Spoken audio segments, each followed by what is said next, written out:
দিদি আমি চলে এসেছি। দিদি তোমার কি কিছু হয়েছে?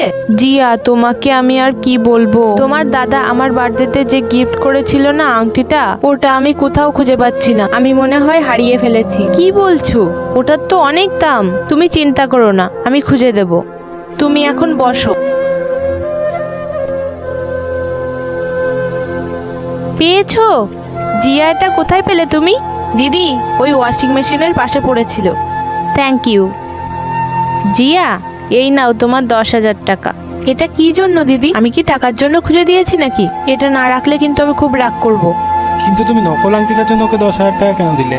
কিছুদিন আগে জিয়া যখন আমার ঘরে কাজ করছিল না, বাবু এই মাসে টাকার সমস্যা, আর আমার কাছে তো টাকা নেই, আর ম্যাডামের কাছেও এখন চাইতে পারবো না, সেটা ভালো দেখায় না।